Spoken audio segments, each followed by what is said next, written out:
mysterious death curse washes over the land, driven by a powerful artifact known as the Soulmonger.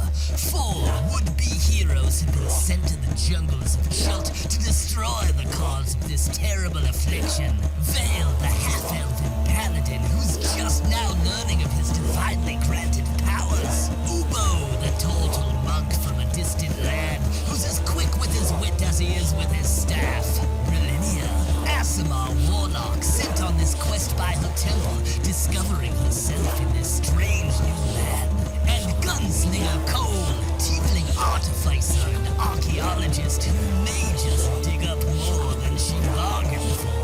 This motley band of adventurers must work together to brave the poisonous plants, venomous monsters, thundering dinosaurs, and rotting undead of the jungle. Join the omnipotent dungeon master Jake from Mini-Terrain Domain to see if our heroes can find the Soulmonger, uncover the deeper mysteries of Chult, and free the world from the death curse. Welcome to the jungle. Welcome to Chult of Personality.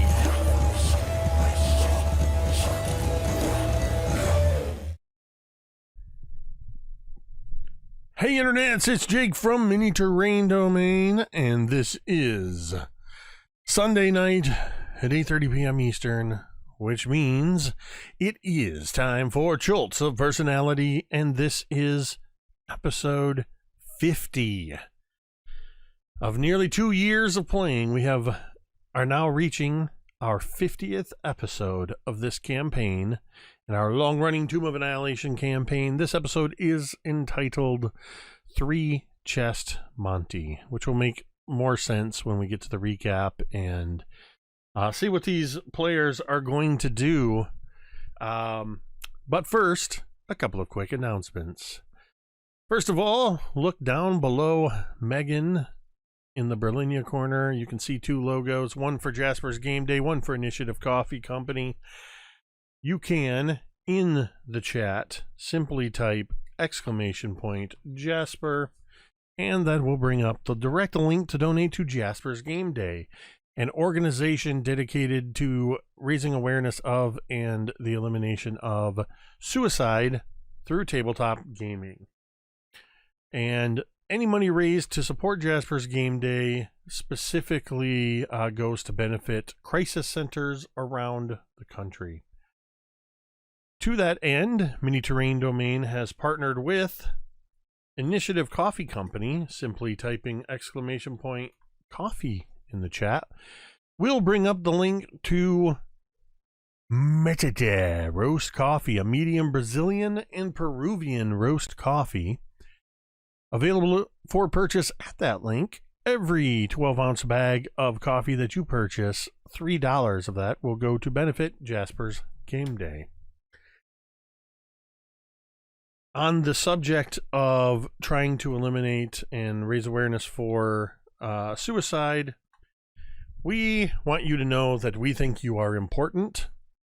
We value you, and we know there are other people out there that value you as well. But if you don't feel that way, if you're struggling, there is help available to you. At any time, you can look at the scroll bar that's going along at the bottom of the screen, or you can simply type !Help. And that will bring up some very helpful numbers for you. First of all is the American National Suicide Hotline that is available 24 hours a day, 7 days a week at 1-800-273-TALK. That's 1-800-273-8255, or you can text 741-741. Trained professionals are standing by. In Canada, you can text CONNECT for English or PARLER for French to 686-868, or you can call 24 hours a day, 7 days a week, and it is available in French or English. The toll-free number 1-833-456-4566. Again, we encourage you, if you need help, please reach out to somebody. As I said, there are trained professionals waiting on the other end of those numbers or those text messages to help you. So, if you look down below me between Megan and Connor, you will see 5 green devil faces. In this game, those are called domain devils or domain dice. Information about those is scrolling around the along the bottom, or you can type !domain dice in the chat to find out the rules about how you can have an impact on our game simply by donating $5 through the donation link at the down in the information bars below, or a 500-bit cheer. We'll do the same thing. We'll purchase 1 domain die for the players to use at their discretion. 1 domain die lets them re-roll any d20 roll. 2 domain dies makes them or allows them to force me to re-roll a d20 roll, and so on and so forth, all the way up to number 5, which is 5 domain dice turns any hit into an automatic super crit, which is a max damage double critical hit. These are very powerful, these domain dice, and they can only get them because of your actions through tips, cheers, or subscriptions and resubscriptions.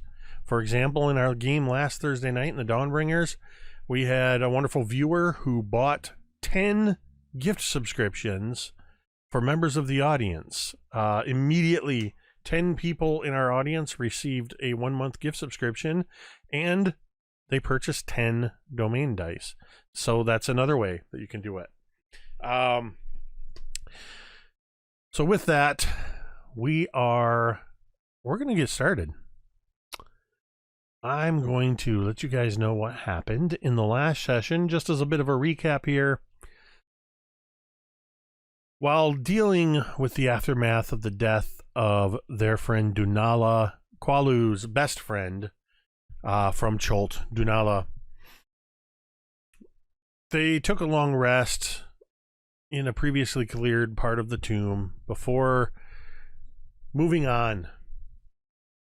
And shortly thereafter, they discovered somebody hiding in the shadows of an area they hadn't been yet. The elven woman Taliel, who, by her reckoning, has not been in the tomb for very long, has lost track of her own adventuring party and is now traveling with the others. They have decided to continue to find their way through to get to the end result, which is to find the cure for the death curse, find the soulmonger, destroy it. They have decided that they do not want to leave unknowns at their back, so they are choosing to clear the level. In doing so, they encountered a long 20-foot long hallway with a 5-bladed adamantine fan at the end of it. They did realize that the entire floor, was a pressure plate, but Qualu said, "I'm going to go for it anyway." Ran and tried to dive through and was hit by the blades and was cut up a bit. Others followed suit, which they didn't really have much choice anyway because the fan blade was rapidly spinning up and was going to suck them in. Taliel held out for a bit. Actually, Taliel, you're still on the outside, aren't you? Or did you end up going through? I ended up coming through. That's the right, second you did. time round. That's right, you did end up going through. Vale had been in there experimenting with the chests, and they found 3 chests: an onyx chest, a rusty iron chest, and a silver chest with frost on it.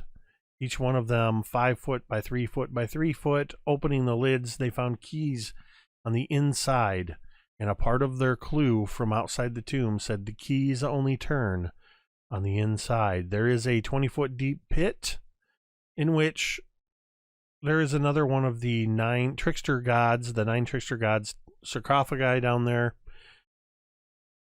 and they are not quite sure what to do with these chests, and they are currently making that decision now, which is why this episode is entitled 3 Chest Monte. So, the 4 of you find yourself in this chamber that is... This chamber is... Let's see, 5, 10, 15... 20, 25, 35 feet by 35 feet. The 15 by 15 foot pit is in the center with the sarcophagus. There's basically a sort of C shape. There's these 10-foot ledges on the sides, and then there's a 15-foot ledge to the north, where there is left to right the onyx chest, the rusty iron chest, and the silver chest. There is a spray of blood all around this room from various people going through the fan blades and getting cut up a bit. There are a few people that are wounded. They have tended to their wounds, some of them. You all are in this room together now.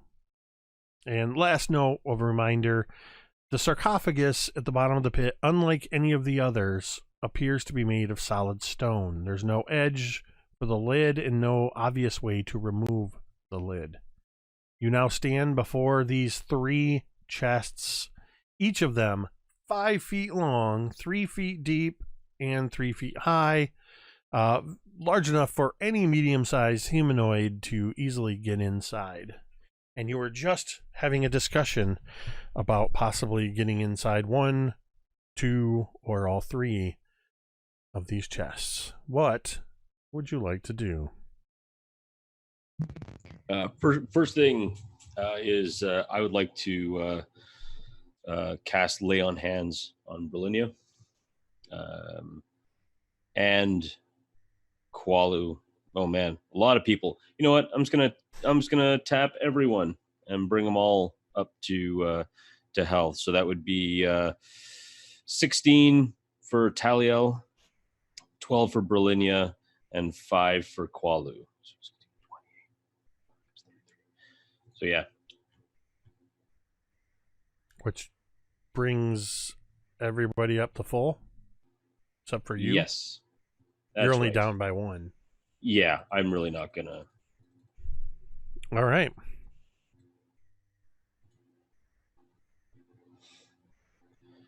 All right. We all feel better now.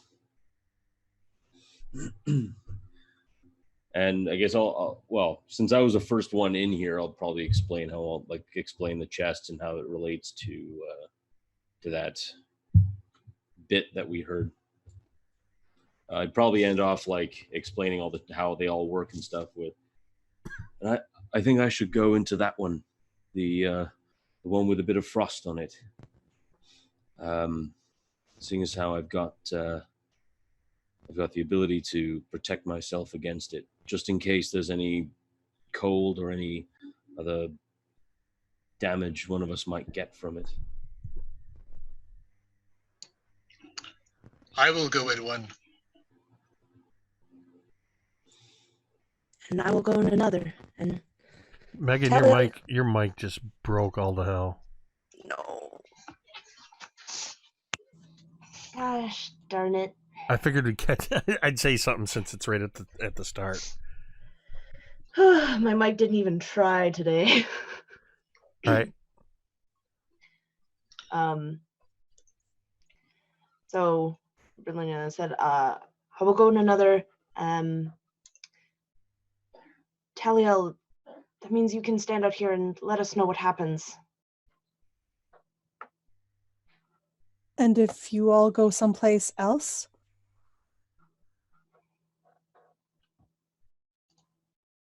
These are chests with bottoms. They're not doors. Right. Well, I mean, there is a chance that when I unlocked one, nothing happened. But if we do it to all 3 of them, there's a chance that the bottom might fall out. Could be a false bottom. If the bottom is false bottom, I can smash it to bits and break through. Right. Or maybe not just in case it's a trap. But if it's a trap, I can break the trap with my fists. Not all traps can be broken with your fists, Qualu. No, some need a strong sword. Oh, sword. Some need fireballs. I miss Dunala and my sword. I suppose there's a lot of if or buts when it comes to this kind of stuff. There's always a what if. We just need to try something. I will wait. If you could just stand Okay. over us, Taliel, while we do what we have to do, and then once everything is all said and done, we can just go back and just get everything sorted out there. It might just open up a wall or something. I will wait for you. All right. But if you hear screaming or something coming from inside the boxes, then Then I won't wait, yes. yeah. No, There will be no screaming from my box. you know what? Not even going to touch that. So, Not even gonna touch that. what do the other two boxes look like? The ones that Vale is not going So in? Vale has chosen the far right one, which is silver with frost on it. The center box is made of rusted iron. And the leftmost box is black onyx.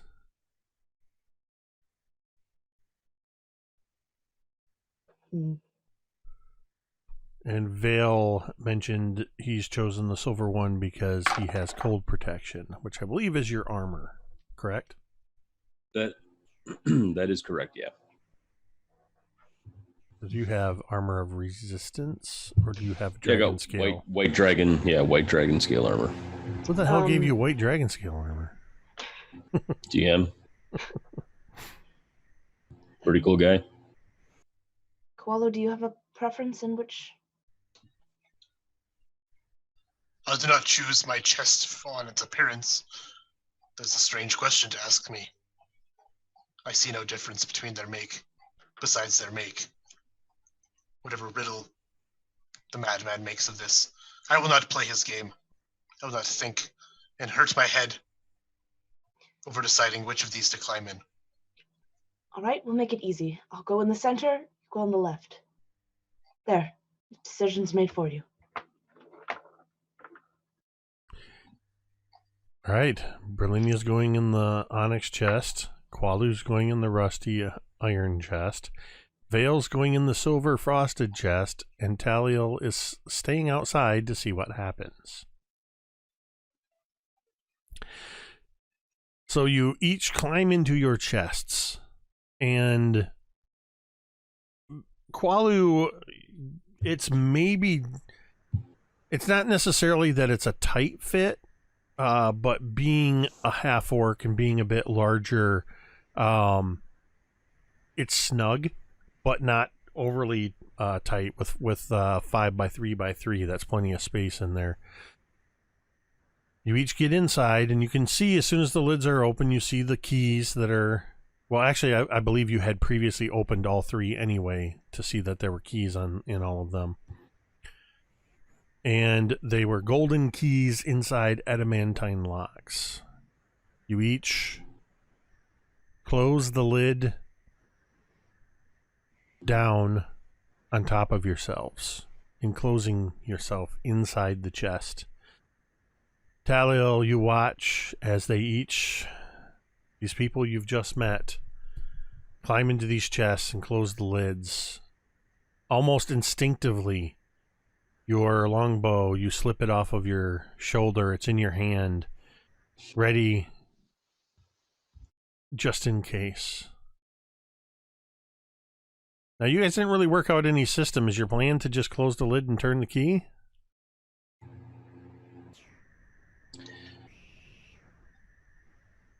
Yeah, I mean, I guess. Okay. You each turn the key. Taliel, from outside, you hear sort of just very close together, but you hear as each of them turns the key in their chest.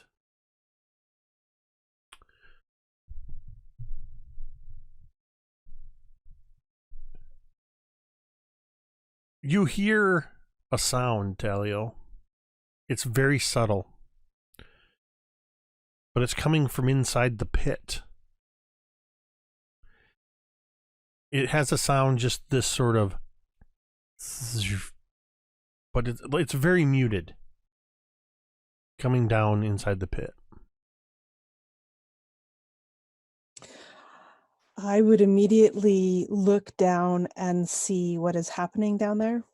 I know there's a sarcophagus. There is a stone sarcophagus that is carved with the monstrous image of the trickster god Wongo, which is that of a Sioux monster, which, for those that don't know, a Sioux monster is a demonic-looking monkey.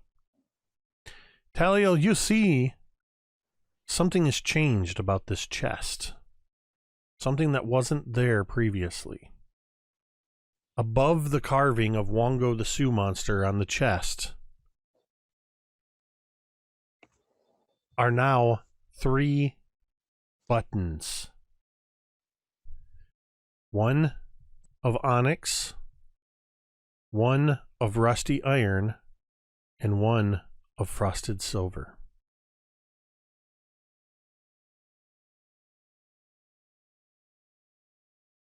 What are you doing, Taliel?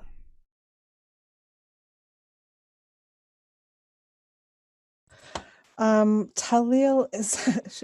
I am not going to press one of those buttons. I am going to just keep an eye out down below, watching that sarcophagus, waiting for them to do whatever it is that they were going to do, and hopefully come back so we could report. But so at this point, Taliel is going to wait at least 5 minutes, I would say, unless something else happens, like other noises. Vale, Brilinya, and Qualu, from inside your chest. Vale, this is now the second time. You hear the shh of the key turning in the adamantine lock, and you hear that shh of clamps locking the chest lid. All of you now, Qualu and Brilinya, you hear that shkum, shkum. You don't hear any other sounds. You don't hear Taliel outside. You hear no sounds from either side of you. Nothing changes in the chest.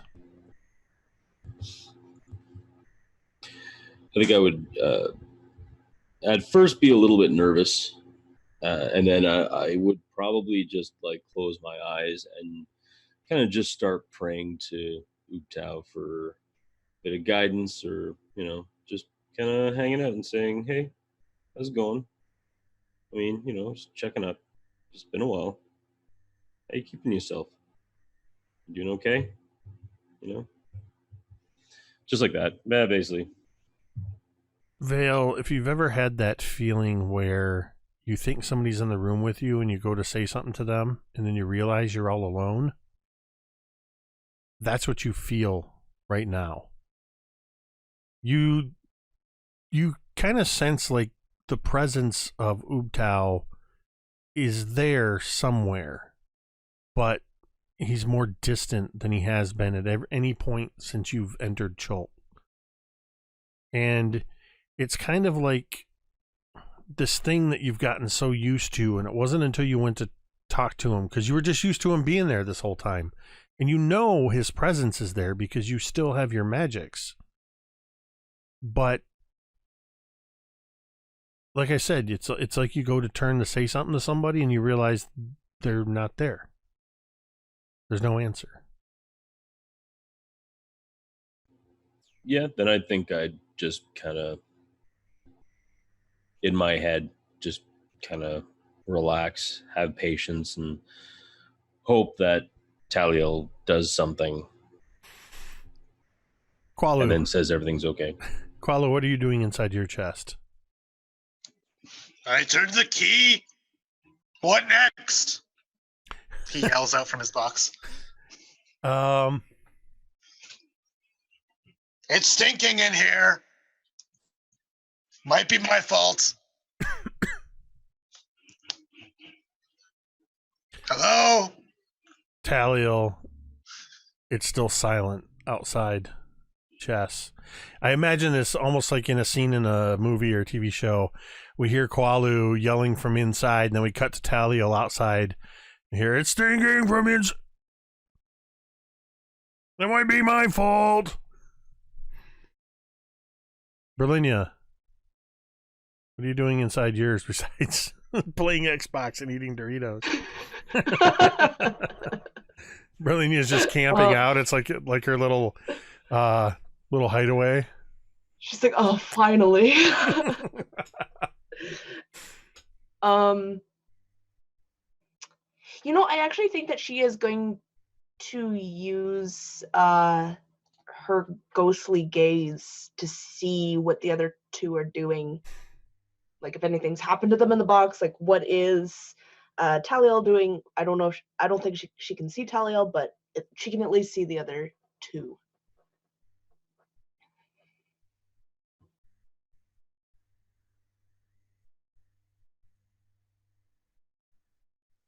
Okay. I was just double checking the chests. So the range is 30 feet? Yeah. Mm-hmm. You find that it's a little difficult. It's almost like seeing through a haze. There's something magical about these chests that you're inside of. But you are able to sort of kind of focus and push through, and you see over on the one side, you see Vale. He seems to almost be meditating. You look to the other side, you see Qualu. And he seems to be saying something, but you can't hear anything. You see outside of the chest, Taliel standing there, bow drawn, or at the ready, looking nervous. She keeps looking at your chests, and then she looks over her shoulder down into the pit. Give me a perception check.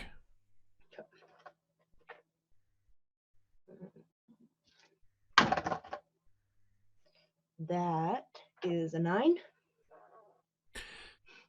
You're finding that even though you know the pit is there, your ghostly gaze, whatever extra energy it's taking to pierce through these chests, seems to be cutting its distance by half.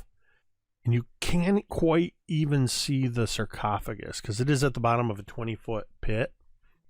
It's like you can sort of see through the stone, like looking through gauze or through a veil. But you can't quite make it out, and therefore you wouldn't be able to see the buttons. Mm-hmm. So I think she would let her ability go for the full minute, kind of looking around, seeing if anything changes. If it's not, she would open the box or the chest, or at least try to. All told, after a couple minutes, Taliel, you hear from the center box, and then as Brilinya pushes the lid open, Taliel, you hear just behind you, you hear that subtle and glancing over your shoulder, looking down into the pit, you see there is now only an onyx and a silver button above the Sioux monster's head. As Brilinya peeks her head up out of the chest. Is everything okay, Taliel? Yes, nothing really happened except that... Here, come, I'll show you. And Brilinya would get out of the box and come to the edge of the pit. And you see it side by side with a space in between them. You see an onyx button and you see a silver button where before there was just smooth stone. Those buttons appeared when... I can only assume you turned the key inside. And then when you came out, your button disappeared. Did you try pressing one of them? I did not want to until I heard from at least one of you what happened inside. I managed to see both Kualu and Vale, and they both seem fine. And also for me, nothing happened in the box. Maybe that's the next step, is to push a button? Which button would you like to push? Her face pales like this is a very ominous choice. Push the button that Kualu's in. Okay. Taliel would go down into the pit. How are you getting down there? I have a rope of climbing, so I think I will use that. I do. Brilinya, you watch. Taliel, what does this look like as you activate this rope of climbing? So Taliel pulls out this almost ordinary looking rope, and then she says, I don't know, a word in Elven. We have Elven, right? And all of a sudden, the rope starts to wiggle in her hand, almost kind of like a snake, but not really. It starts to twitch, and then one end starts to head down towards the base of the pit. Taliel would then, wait for a while as it starts to extend down, and then she would hand you the other end. Tie this off, please. I will be right back. And so then she would put the bow on her back and start to climb down. Before she goes, she's going to say a knot, and a bunch of knots will form. I believe it's like a foot apart or something. Brilinya is going to tie it off somewhere. Can she find somewhere to tie it off? The only place to tie it off is around one of the chests. Maybe. Which is plenty of room. The rope is 100 feet long, I think. Oh, okay. Then yeah, she would tie it around one of the chests. Tied around the chest the empty one right now, I'm thinking. Yeah. Well, I don't know. She just kind of looks. She says, "Wait, that's not fair of Kualu. He doesn't know what's going on. Press my button first. Let me go into the chest." Are you sure? Yes, that's the right decision. I'm so foolish. Okay. Let's tie this off. So before she descends, she would help tie off because we're going to, I think on the onyx one in this case, because if you're getting back into your chest, we'll tie it around the onyx one. She'll wait for you to get into the chest, and then she'll go down the pit. Wait, am I in the onyx one? No, you were in the rusty metal one. Oh, okay. Oh, wait. Yeah, okay. Yeah, you were in the rusty. You were in the rusty metal one. You made Kualu go into the onyx one. Yeah, the middle one. Yeah. Okay. Well, no, sorry. Brilinya went in the middle one. Yes. Okay. Okay, Brilinya would climb in then. All right. Brilinya climbs back into her chest, closes the lid, turns the key again, and you watch as the rusty button just sort of appears once again in the stone. Would climb down this rope, and with barely a hesitation, she would push the rusty iron button.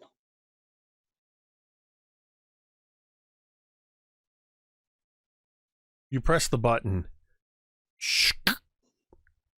and as you press it, it stays down. Beyond that, you don't know what happens. I've sent a private message to Megan.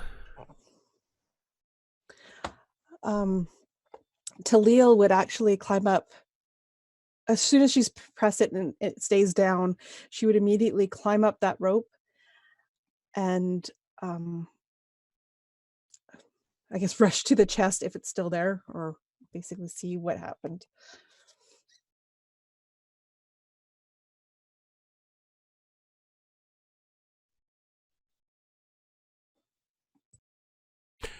All right. Brilinya, how quickly would you open the chest? Brilinya, I imagine you would feel almost instantly just a shifting in your possessions. You feel just a subtle shift. Weight changes, distribution of weight changes, anything that was buckled. So if you have a pack, your pack sort of slips a bit. Any belt that might have been cinched, anything that was in a sheath, any of that stuff, you feel as there's that shift in weight.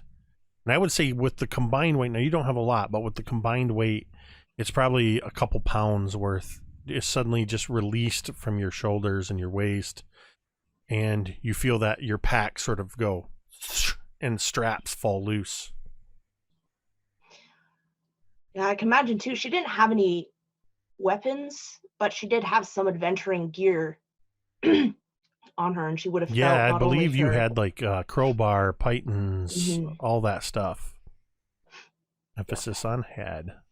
Yes. Okay. So I think as soon as she feels that, and she would wait for a little, like a couple of breaths to see if anything else is going to happen before she slowly opens up the chest to see Taliel. What happened? You actually notice that the key doesn't turn. It will not turn back to its position. But as you press up, the chest itself seems to be unlocked. Like whatever clamps were holding it shut are now released. So you are able to open it, though not turn your key. Okay, so she would push it open. I'm okay. I'm all right. As you stand up, you feel as your pack sort of falls the rest of the way off. And with the better light, you can get a little more visual assessment of what happened. Yeah, I can imagine there's a little pile of dust. And she's kind of covered in it, mostly on her back. But I think that she would have had like buckles on her boots and maybe like a belt, and that would just be just dust that she would just kind of wipe off of herself. Well, but she would also check for other things like her staff of the python and the rod of the pack keeper, which are not made of metal, and see that they are still your magical items. And I imagine there's probably a moment as you kind of realize what happened where you sort of, and Taliel, you would see this as Brilinya sort of just her hands quickly sort of go to her forearms, almost, just sort of the mithril in your forearms is intact. Yeah, she would definitely let out a sigh of relief. What is it? It seems like just all the metal that I had on me just disintegrated. I'm very lucky that I didn't have much metal on me. Qualu and Vale, it's probably been about 5 minutes or so at this point with no action whatsoever. Would you continue to wait in a meditative state, Vale? I would. I have faith in my friends to get this, fix this, so or make sure this all gets sorted out. So I would probably keep calm and just kind of like, yeah, just be at peace. Olu's definitely growing impatient. He's like tapping rhythmically on the inside of his chest, making a little seaside shanty tune. Coming, just waiting to. Brilinya and Taliel, Qualu and Vale seem to be patiently waiting for something. Anything. Should we tell them? We should tell them what is happening. I agree. The button, did it do anything? It stayed down. I'd look, now that the chest is open, actually, Taliel would go back and look to see if the button is still there or if it's gone again. It is. It's still, the button is still there, and it is depressed. And Brilinya, you note that the key in the top of the lid of the chest is showing in its locked position. The adamantine clamps reclamped around it, holding it in place. Now in the lock.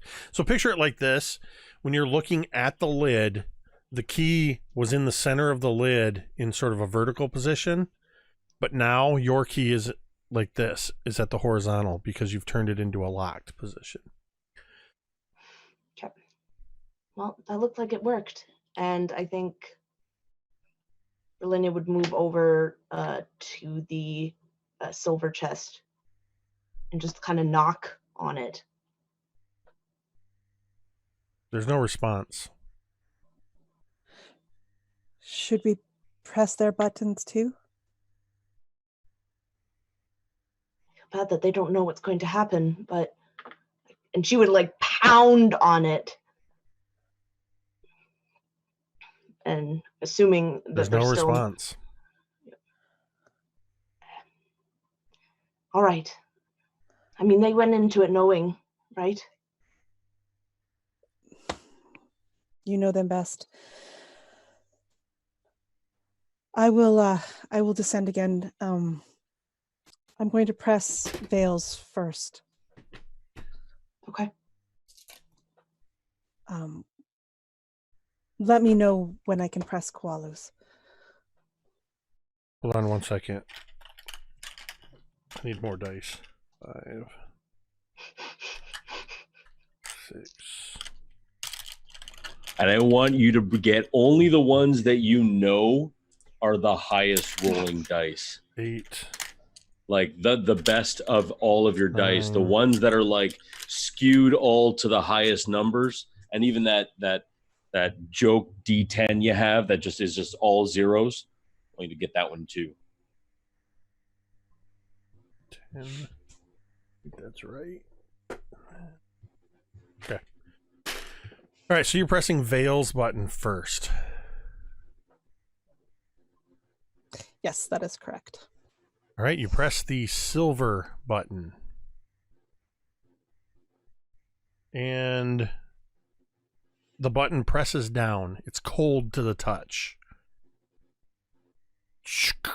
And Mike, I am messaging you.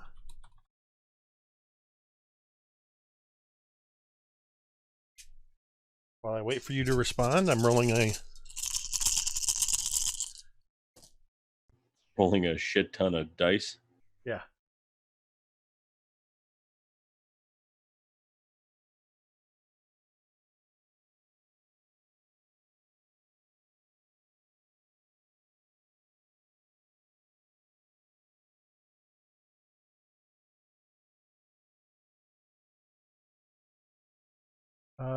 Okay, so that's a fail. But because you have resistance, the number I'm going to give you is the number that's been halved.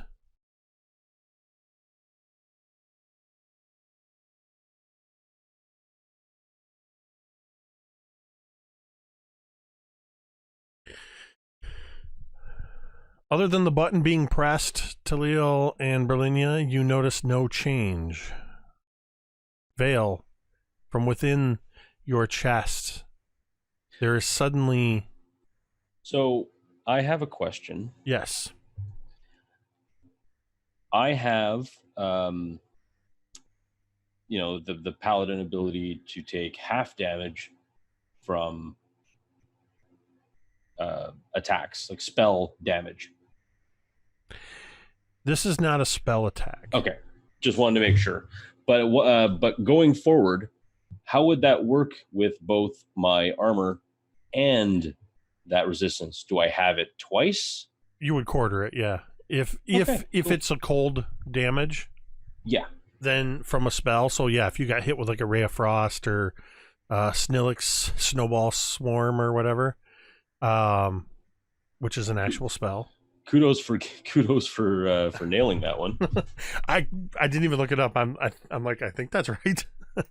But yeah, okay. so yeah, it would be halved from your armor and halved again from your paladin ability. Cool. But Well, Vale, all of a sudden, after you're just sitting there in this meditative state, and no warning, the entire chest just instantly goes to deep freeze. You don't feel it as strongly as you would have expected. You feel that for the first time since being in Chult, like your armor actually is being effective. And then you hear shakum as the adamantine clamps holding your lid closed are released. I would probably throw it open and kind of step out, kind of relishing that warmth as soon as I do. As Vale throws open the lid to his chest, you see like this frosty mist just go.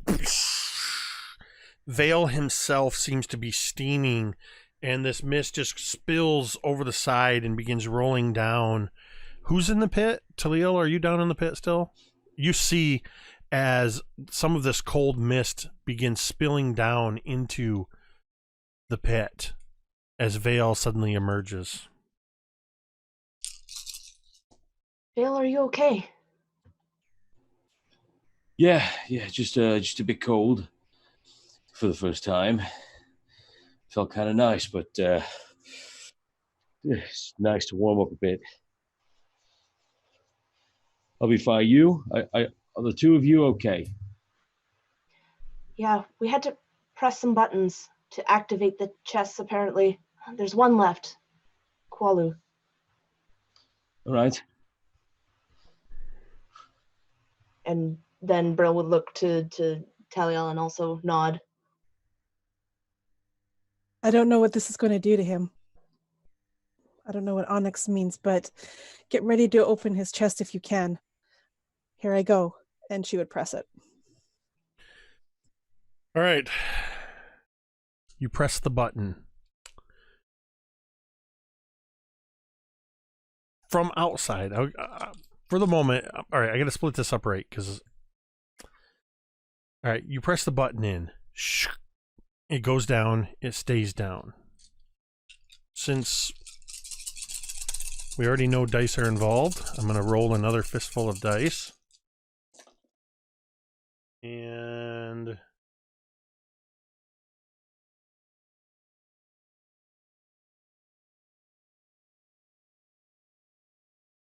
all right.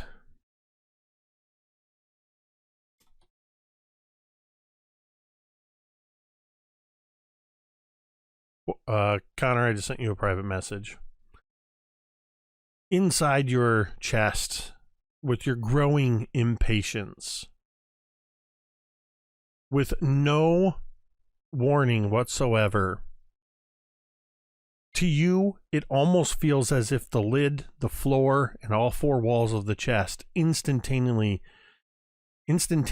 tried to compress themselves in upon you. Your ears pop from the sudden shift in pressure, and you feel as if you are physically crushed, and you feel that this hurt you immensely. And those of you watching on the stream that have moused over can already see the dramatic change in his hit points. Simultaneously, as you press this button, Taliel, the stone sarcophagus, as you press the button, the entire stone sarcophagus sort of shimmers and turns to transparent crystal. Inside, you see a mummified corpse of a monkey-like creature clutching a both amazingly beautiful yet grotesquely terrifying mace in its hands. Qualu, what do you do? Was it just for a moment, this crushing sensation, or is it still like? Nope, it was light? instantaneous. Yeah. It was like getting hit by a triceratops moving at full speed and slammed into a stone wall. At all 6 angles at the same time. Yes, well, it was like getting hit by 6 triceratops simultaneously. He will let out a howl and probably try to just punch his way out of the and push his way out of this chest. And if that fails, he will very clumsily unlock the chest. You reflexively yell out in anger and punch up with both fists. The lid flying open as you hear from like mid-yell, you hear Qualu suddenly emerge from this chest. And with a swift, continuous motion, he'll like try to reach down for this chest. And if he can't, he'll pick it up and just smash it on the stone floor and then throw it against the wall. I imagine you grow even more frustrated when the chest will not remove from the floor. Oh, that hurts!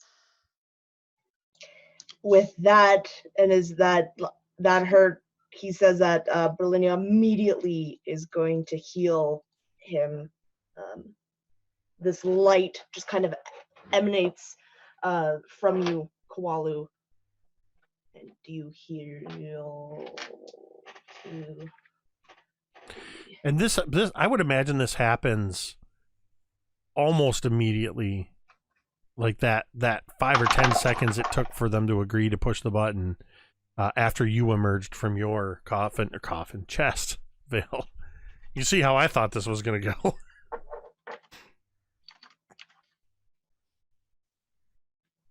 You heal 20, plus an additional 10, so 30. Whatever, that's not very much. It barely brings them up over half hit points, and you still have more hit points than some people's max.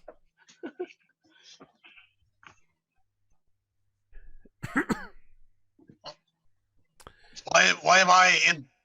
Why are you out of the boxes? Were you trying to trick Qualu? You were trying to trick Qualu. What? Nobody's trying to trick you. It's like there was supposed to be some kind of a sacrifice, I assume, to open this. There will not be a sacrifice. And he tries to kick the chest. Oh! As he stubs his toe on it. I would say, yeah, I'm not going to make you take any damage from it, but it hurts. But those of you looking down in the pit can now see where Taliel is down there, that where there once was a crystal sarcophagus, there is now a delicate-looking crystal. Or where there was a stone sarcophagus, there is now a crystal sarcophagus. Guys, you need to see this. Qualu's like doing stretches. Like multiple popping sounds as he finally, after like 5 or 10 minutes of being locked inside a tiny little cube and then crushed by 6 dinosaurs, finally just like... You already, I would say Brilinya's healing magic stopped some of this, but I would say that you actually see all over Qualu's body most of his skin taking on that discolored look as a bruise sort of welts, or a welt sort of rises up that would become a bruise later on. And it's over the entirety of his body. Vale actually didn't look too much the worse for wear. A little frosty around the edges, but the rest of you might notice that Brilinya's robes are hanging a little looser and her pack is lying on the ground next to her. Well, now that this is done, what is there next? Go look at the sarcophagus. Okay. Taliel, make a perception check. What's your passive perception? Passive is 16. Then you would notice this as you're standing there. This crystal sarcophagus seems to have this sort of just a real faint cracking sound to it, almost like the weight of the glass is too much. It seems like this crystal sarcophagus is very brittle. Guys, it's something's Qualu, happening down here. Qualu, looking down there, you notice this grotesque-looking mummified monkey creature holding a very fierce-looking mace in its shriveled little claws. A mace that looks both like a very powerful weapon and possibly even a magical. Like I said, it looks both beautiful and terrifying, depending on your perspective. Can crush many skulls. Better than a hand axe. Is that at the bottom of this in the sarcophagus? Yep. You will. It's like what, 30-foot drop, 20 foot. 20. He'll just like. There is a rope hanging down into the pit. Oh, okay. Sure, he'll climb down off the rope. I was like, he'll scoot his bum over to the edge and then drop down. Yeah, no, he'll just climb down the rope. He gets on his belly and does that screw, dangling. All right, Vale. Taliel's down at the bottom with the crystal sarcophagus. Qualu's heading down there. Vale and Brilinya, are you two staying up top, or are you gonna head down there? What are you gonna do? Belinda's gonna stay up top. Yeah, I think I will as well. I just don't want too many people down there, and I don't want to accidentally break anything. I'll probably look over the edge just to double check, make sure everything's okay, and then, I guess help where I can. Though, I mean,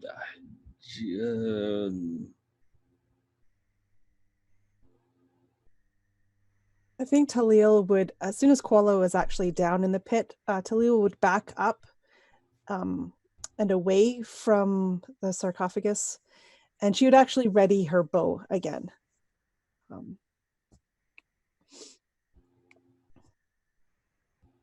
Just as a note, that no more than probably 2 hours has gone by since you awoke from an 8-hour long rest. And you can only benefit from a long rest once every 24 hours. I will go to grab this mace then. You're just going to try to reach through the crystal? Yes, exactly. Qualu will feel that there's this crystal in the way. It doesn't feel very strong.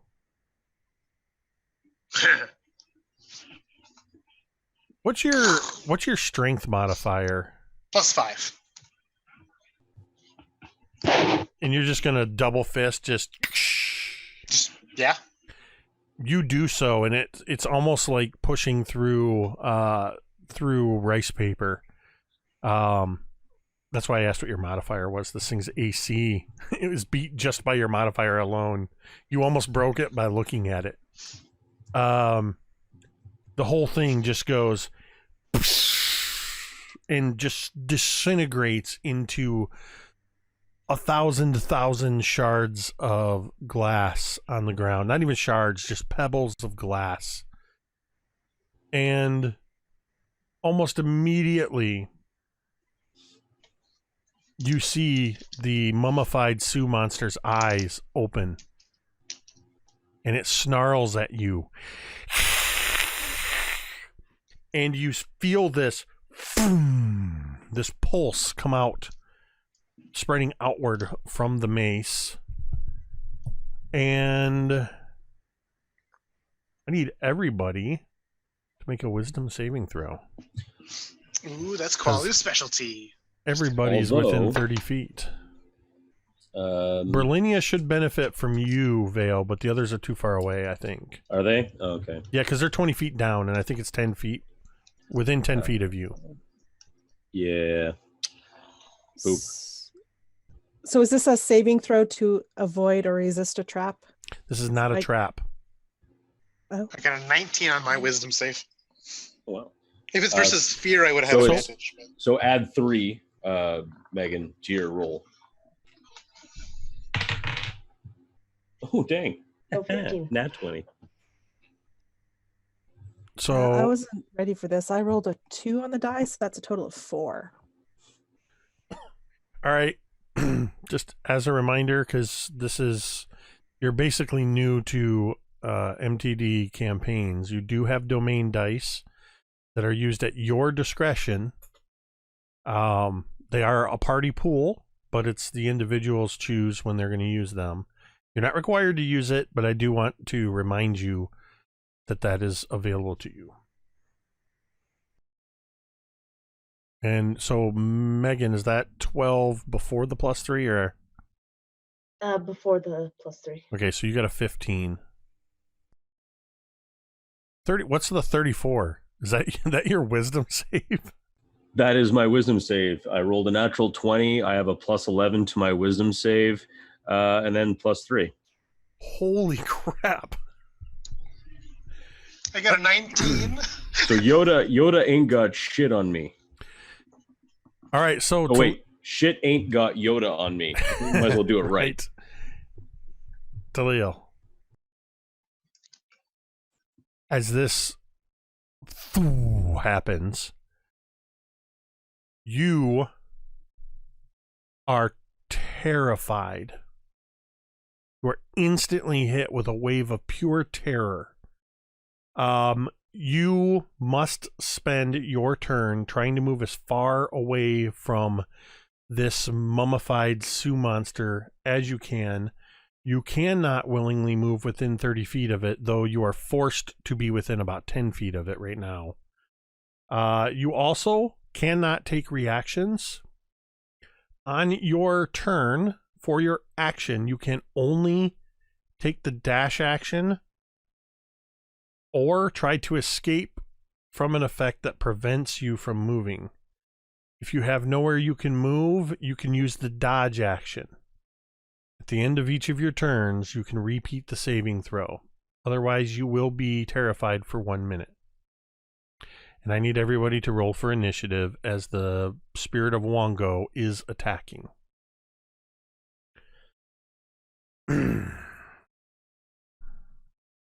But all of the rest of you succeeded.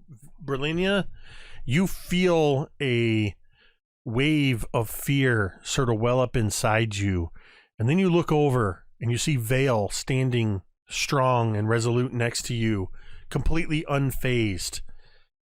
And something about this person that you have been with now for a couple of months, the only one of your original party that stands alongside you on your original quest, and you feel bolstered against that fear, and you push it aside, only just barely making the saving throw because of Vale. All right, so it looks like we got Vale. What's your initiative? Sorry, 10. Taliel is a 16. Brilinya is a 15. Nope. That's weird. I wrote down on my initiative sheet Vale, Taliel, Brilinya, and Megan. I'm just jumping in. I guess Qualu is Megan now. You are now a beefy orc with brains. I mean, Oh, whatever okay. involves me. And then I got to roll for Wongo. All right, let's see. Wongo. Oh. Okay. That was a nat 20 on initiative. So the order is going to be Wongo, Qualu, Taliel, Brilinya, and Vale. So Qualu standing right in front of this thing.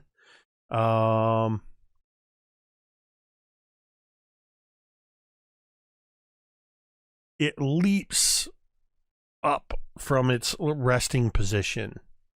Looking up at you, you get this sort of...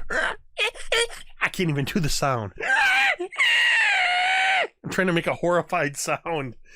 That hurts my chest. From here on out, I will only use descriptions for Wongo's screeches. Rip headphones.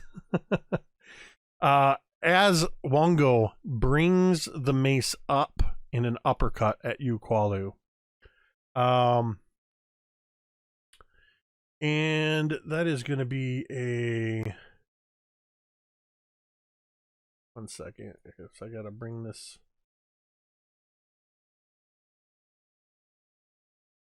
Thank you. I forgot to mention this at the top, but thank you to D&D Beyond for powering the stream, because I have like 8 D&D Beyond windows open for all the different stuff going on. Because it's not listed here. Mace is 1d6, I believe, for damage, isn't it? Or is it one? Or is it versatile? I'm trying to get to. I believe it's 1d6. Here it is. I Because just I think searched it's mace. Warhammers. Oh, okay. Yeah, yep, that is correct. 1d6 bludgeoning.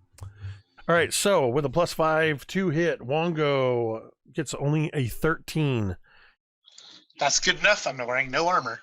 on his first attack. with his Trying to beat an 11. with his second attack, in his free hand, he attempts to scratch at you with this desiccated monkey paw.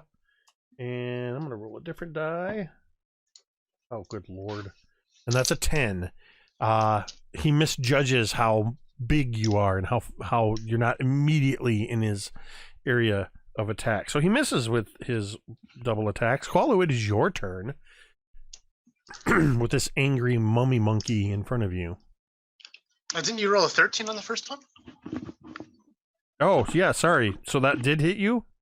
Yes, 13 does. I have to. Oh, beat that's an right. 11. You don't have a breastplate I anymore. have no armor on. Yeah, Okay, yeah, that changes things but the a 10 bit. does. The 10 does miss. Okay.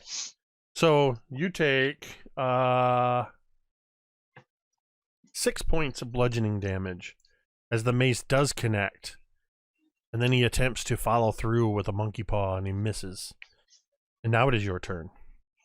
Has this creature stood at all, or is it kind of still laying Yes, somewhat? it immediately moved to this sort of standing position. Even standing where it is in this, like, what is now sort of like a almost like a plinth, a slab.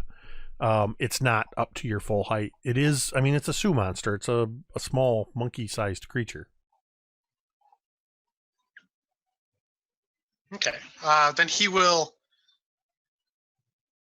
He's going to do a shove action on it, actually, just to like knock it back down into the coffin, and then have his hatchet ready to strike. So he's going to try and knock it prone using my attack action, which is a competitive athletics check. Athletics Or yours is dexterity if you want. Yeah. So,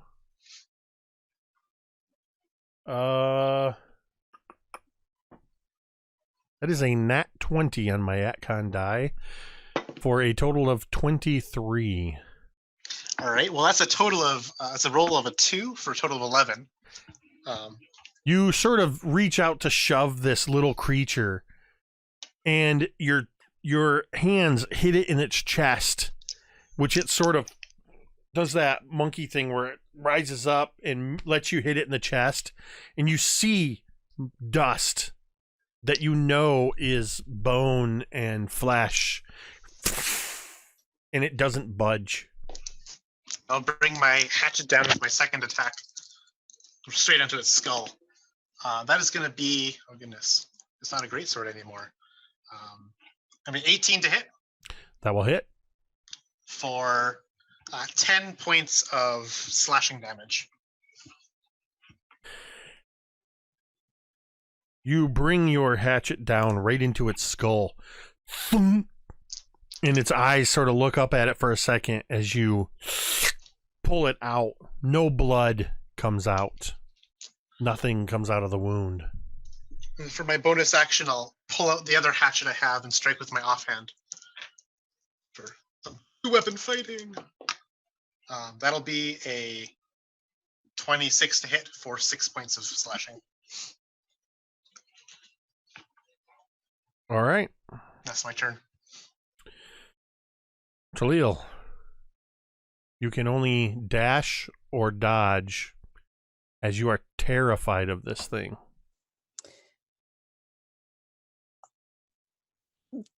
It's so scared. Does that include like climbing up the rope? Because that's what I'd be doing if I could climb up that rope. The problem is you backed away from the sarcophagus when Qualu went to break it. Which direction would you have backed? Well, I would have backed probably towards, I don't know. The pit is, was it in the middle of the pit? Like, it's in the middle of the pit and it's 15 feet square.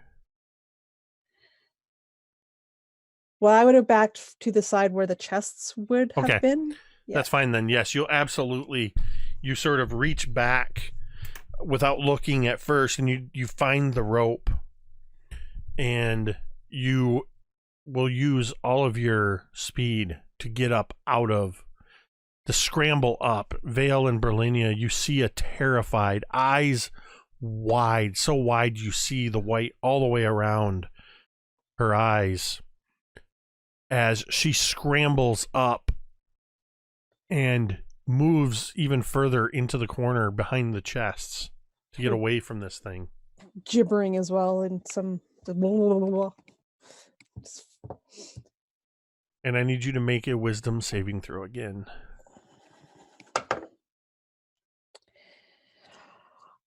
I didn't realize I had this last time, so I remember I failed this one, I'm pretty sure. I rolled an 8 on the die, so that's 10. I have the ability Indomitable, where I can re-roll a saving throw that I fail. Yeah, you can do that once per rest, I believe, correct? Once per long rest, yeah. Yep. So I'm going to do that right now.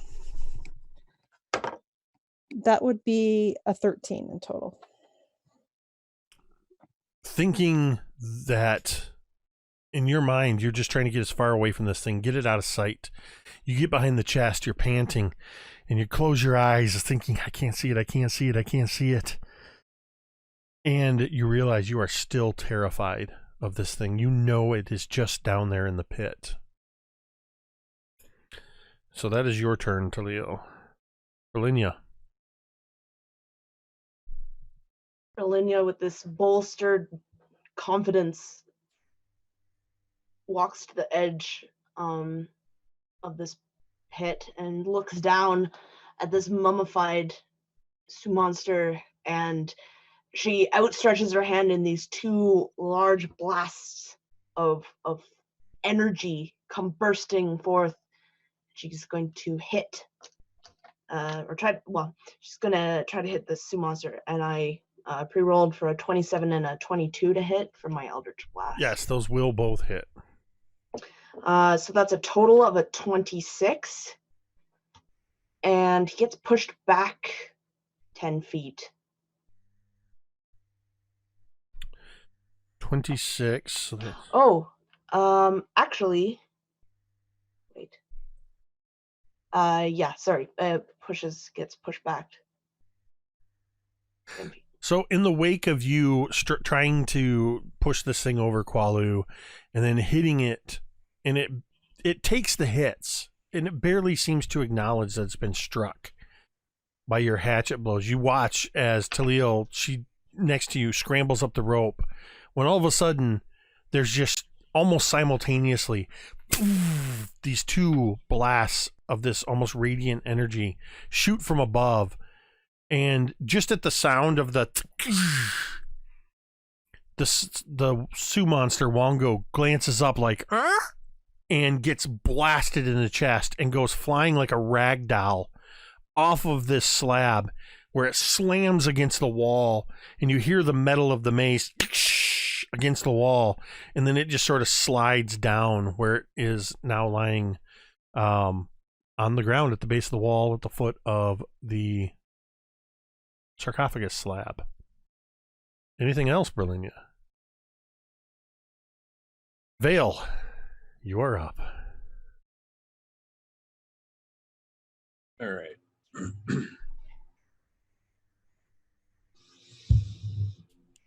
Just want to double check because I had an idea, but then now I got to make sure Okay, so I'm actually I'm just going to go straight in to Wongo and attack it. So you're going to climb down the rope? Yeah, I think I'm just going to run and like grab the rope with like one hand, sliding down it and just like hacking at him. All right. I'm going to do it big.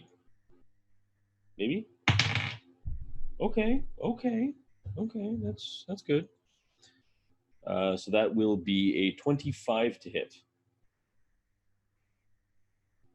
I don't know why I was writing. For some reason, I wrote a 25 next to your name. Yes, that will hit.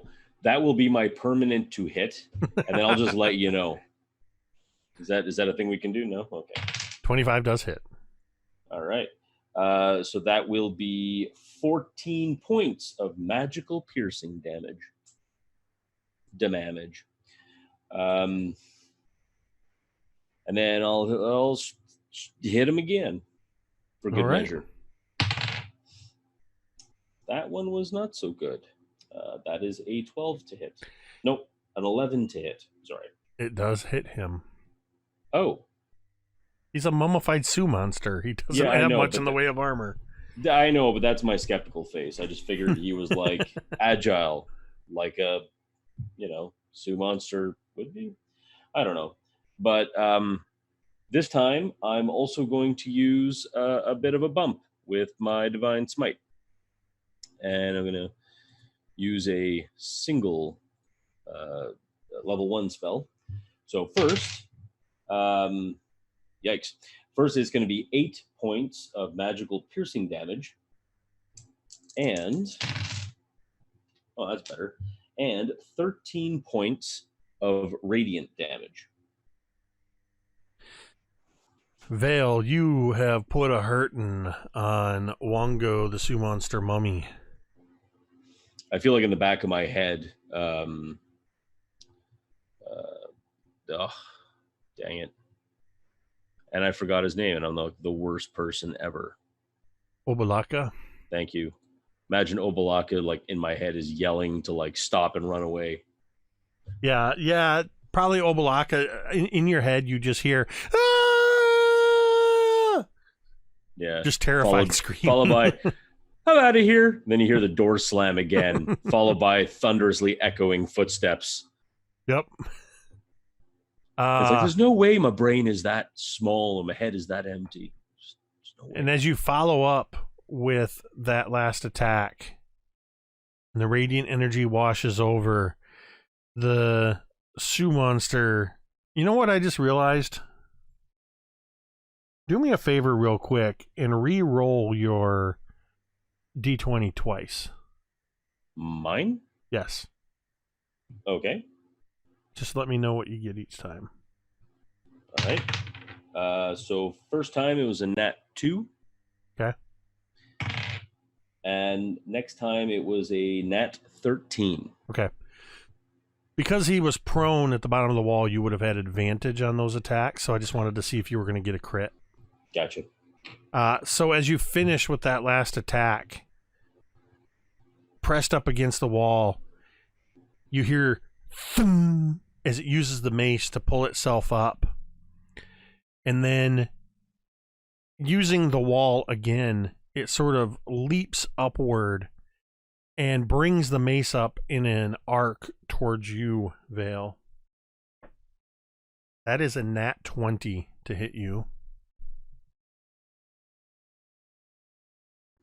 Does not hit at all. That means you are going to take the 12, 13, 14, 15 plus. You take 24 points of bludgeoning damage. And then as it springs up, it kind of pushes its back against the wall. You're sort of it's kind of like between you and the wall. And It pushes back against the wall, plants both of its disgusting, desiccated monkey Sioux monster feet against your chest, sort of gripping on the, like, right where the armholes are on your armor. And then it takes its free hand and just swipes at your face with its claw. And that is a 13 to hit. That does not hit. And you just almost smell the still rotten, old, decayed flesh as its hand swipes within millimeters of your face and misses. Qualu. While technically it is sort of bracing itself between Vale and the wall, you still have freedom to attack it without danger of hurting Vale unless you roll a 1. Qualu leaps over the sarcophagus, these twin hand axes in hand, as he shouts some blood-curdling cry to get himself in a frenzy as he uses his bonus action to activate his fighting spirit, giving him advantage on all attack rolls this turn and giving himself 10 temporary hit points. Excellent. Then I'll leap over to this little undead monkey and go swipe for my two attacks. There'll be a 24 and a 28 to hit. Yeah, those are both going to hit. All right. Those are 11 each for 22 points of slashing damage. Vale, you barely have time to sort of lean back as Qualu comes swinging in with this metal hand axe, followed by this hand axe made from the jawbone of a dinosaur. And there's just this sing, sing, sing, sing, sing. And then the next thing you hear is ta-tung, ta-tung, tung, tung, as the mace clatters to the ground. Wongo, the Sioux monster mummy, has been shredded. Nothing but ribbons of dried flesh and mummy remains on the ground. This is for Dunala! He just rips them apart. He's dead. He's dead. You know, it's fine. It's fine. Keep going. Just, after You just mi- like You missed some up, bits. wipes a bit of spittle between his tusks.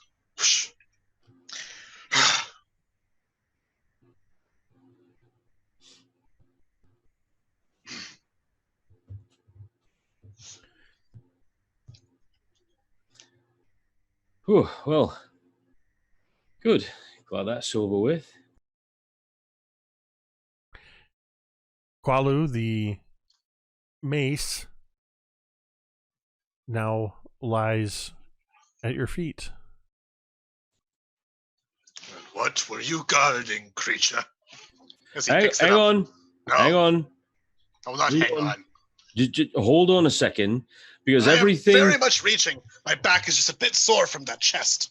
I am Take a like moment to talk batting. here. I am kicking the mace away from his leg. Damn, come back here. Just Because of hold, the legs. Stop kicking stop talking for just a moment and listen. Every single.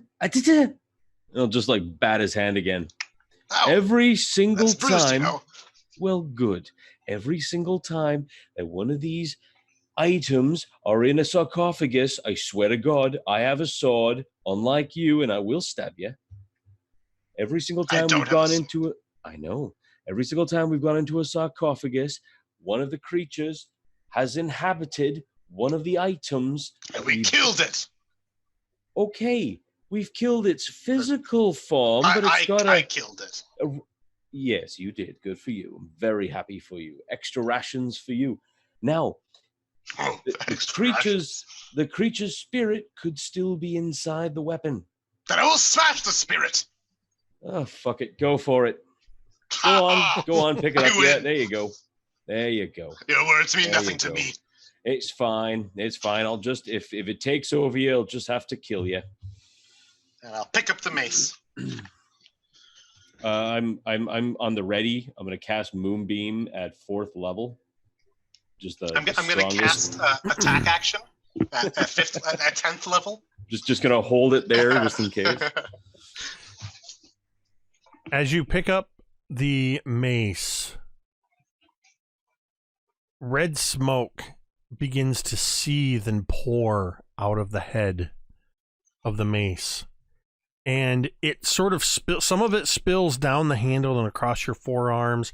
The rest of it rises up and forms the shape of Wongo the Sioux monster, where you actually, what you see is the smoke and then this void where it is, and what sort of the smoke trailing down and around the handle and around your forearm looks like its monkey tail.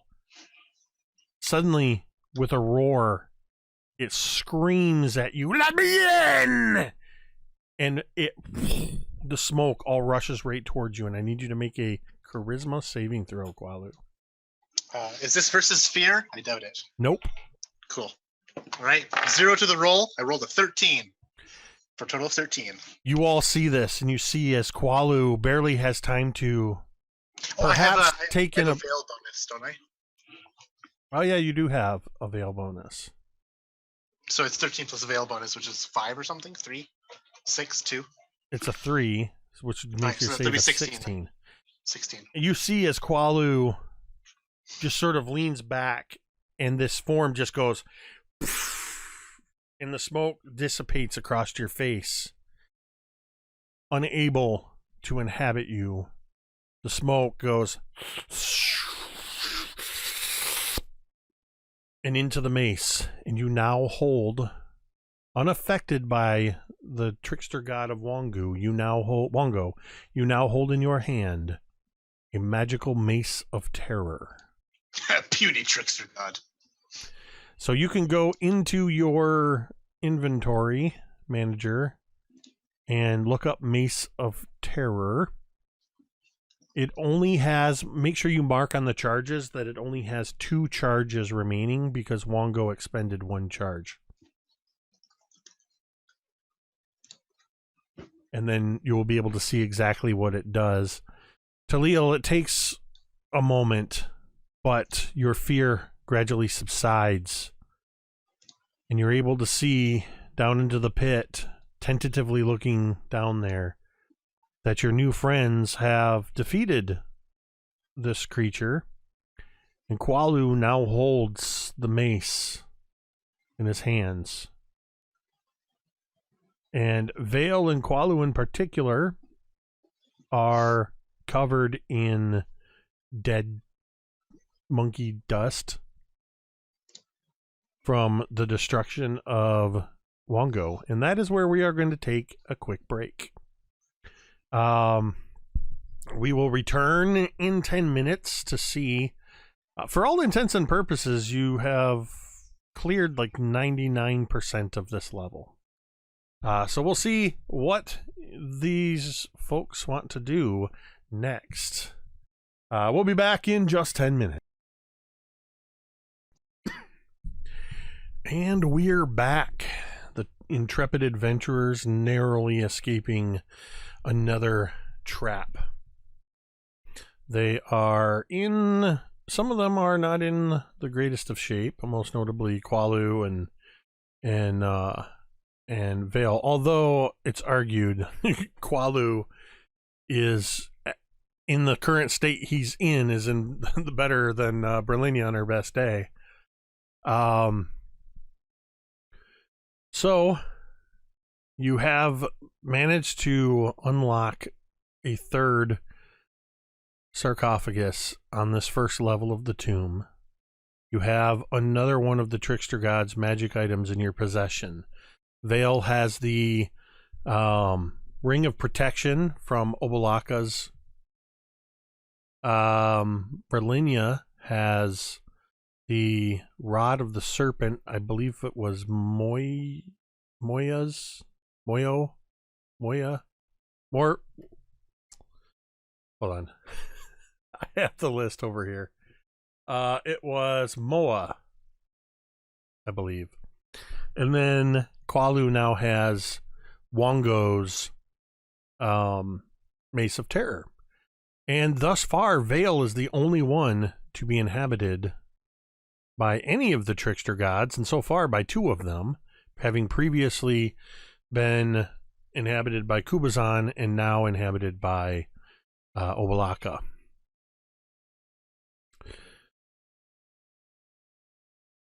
The room you are in, as you have already determined, has only one exit, and that is the entrance by which you came in. The 10-foot wide, 20-foot long tunnel that there is a adamantine 5-blade fan that will begin spinning as soon as anybody steps on the pressure plate in the hallway on the other side. How would you like to proceed?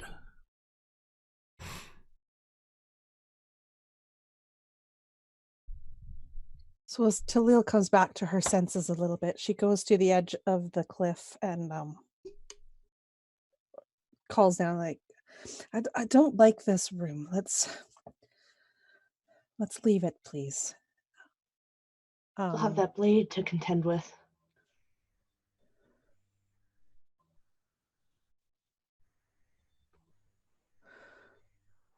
That is true. There's no other way out, is there?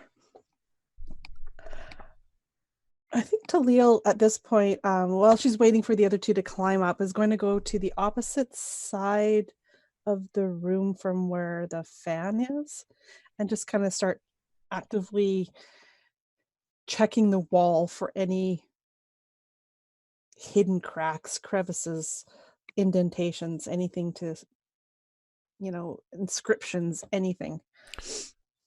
Where? On the wall, so where the chests are, on the wall opposite the fan. Oh, okay. The wall that's splattered in blood behind the chests. Yeah, that one. From those of you that were wounded going through the van. Mm-hmm. There's nothing on this wall. There is just the stone bricks and the blood splatters. And the pit itself is in front of the fan, right? The pit is in front of a 5-foot wide, 10-foot long hallway. Then the fan blade is there, and then there's the 20-foot long hallway. The 10-foot section on the other side of the pit before the fan blade is not pressure plate.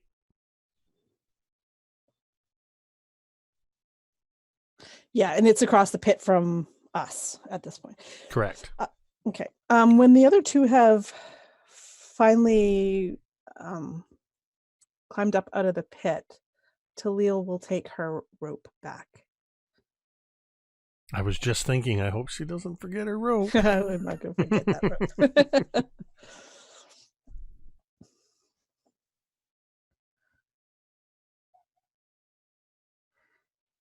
And if nobody else has a suggestion, I think she will try to do a running jump to get onto that 10-foot ledge by the fan. You basically, you can see that if you move around to the side and get relatively close, you can kind of do a corner jump. Okay. And you have enough room that anybody, I think everybody's strength scores enough, you'd be able to make that without a issue.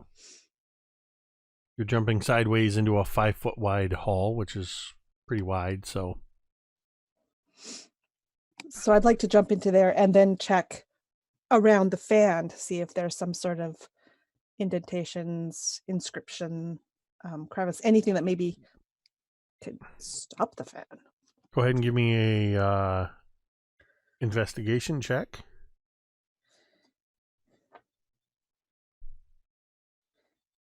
Okay. Oh man, that will be 9. So you can see. Good. You can see where there's this sort of central area that the fan, it's like part of the ceiling comes down, and there's where the central axle of the fan is. And then the blade actually extends to the left and to the right inside the walls. And of course, and above and below as well. The blades are made of adamantine, a very, very strong metal that, looking at it, it's hard to imagine that much of anything would be able to... You've seen these things spinning at full speed. It's hard to imagine that with the strength of the blades, that anything would be able to prevent them from spinning once the trap is triggered.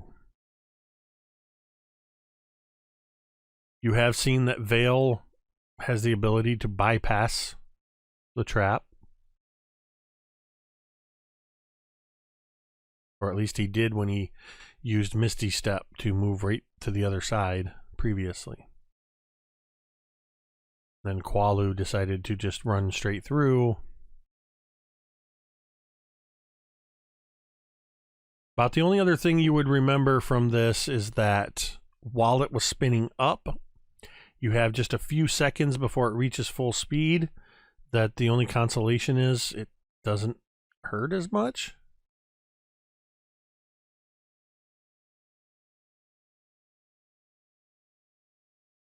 How solid does the wall look around where the blades go into the wall? Like, because like they spin here, but you said that they go into the wall a little bit. Yeah. How solid does the wall look? Well, I mean, it's stone blocks is what you can see. Beyond that, with a 9 investigation, there's not much else you can tell.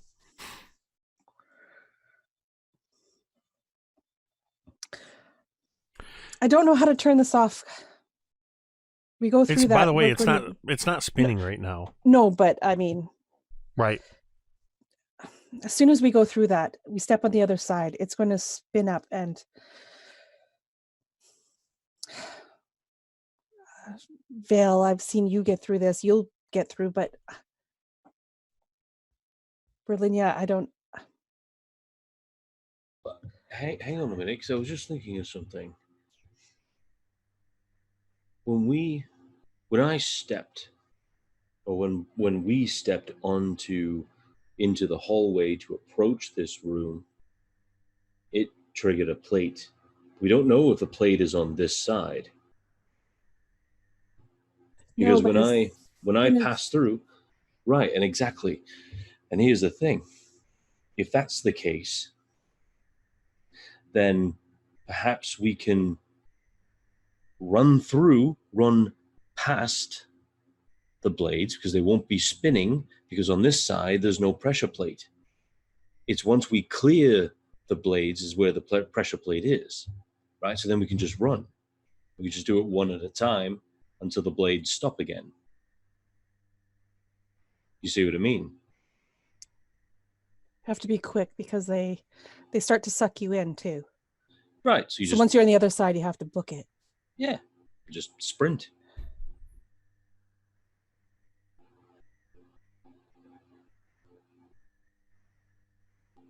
Okay. Who's gonna go first? Well, I'm already over here, so I'll go first. However,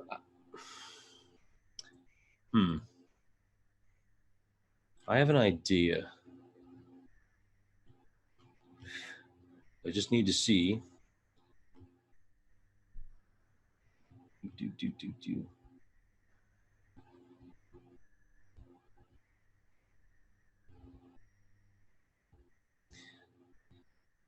What if I tried to hold the blades back?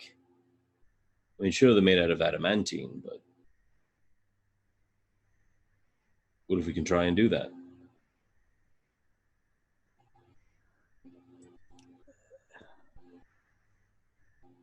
Like with your hands?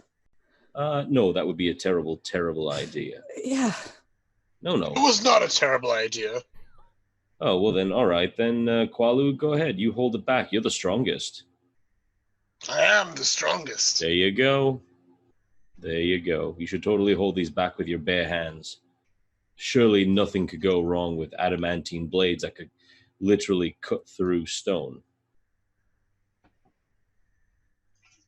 Yeah, exactly.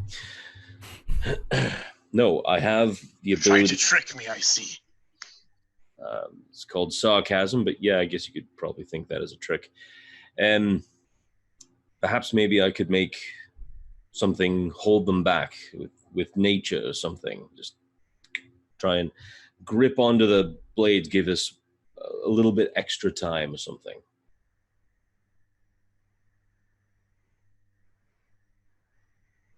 Sure, if you think it'll work. I don't, but there's no reason not to try. Right? Mm-hmm. Exactly. Okay. You get ready, Taliel, and I will get ready as well. So when the blades are stopped, I just want to make, how much space do we have between blades? Like, There's enough room to duck through without taking any damage whatsoever. so I would kind of like to, I guess, like dive and do like a, what is that? A somersault on the other side, kind of like use acrobatics to go through before I get up on my feet, and then I can run. If that Okay. makes sense. And what are you doing, Vale? I am going to cast Nature's Wrath. So as an action, I can cause spectral vines to spring up and reach for a creature within 10 feet that I can see.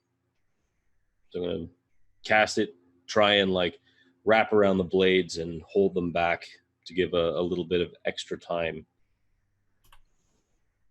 Unless you, like, I mean, unless it's like, no, it only works on a creature. Is that a paladin feature? It is, yeah. It's a channel divinity option. I have 2 of them. You are Oath of the Ancients, Nature's Wrath. You can use your channel divinity to invoke primeval, to ensnare a foe. As an action, you can cause a spectral vine to spring up, reach for a creature within 10 feet of you. I mean, if it only works on a creature. Well, I'm gonna say, because of the nature, no pun intended, of your paladin abilities, that, and being here in the jungle, I'm going to allow it. Okay, cool. Like I said, I mean, if it doesn't, you know, if it seems a little bit too iffy, then we don't have to do it, and Nope. we'll just. No, Okay. Because here's the thing. On this first level of the tomb anyway, you've already seen where various foliage and stuff has been growing, moss and things like that, from between the cracks. The only reason it wasn't in this particular tunnel was because of the wind tunnel aspect, you suspect.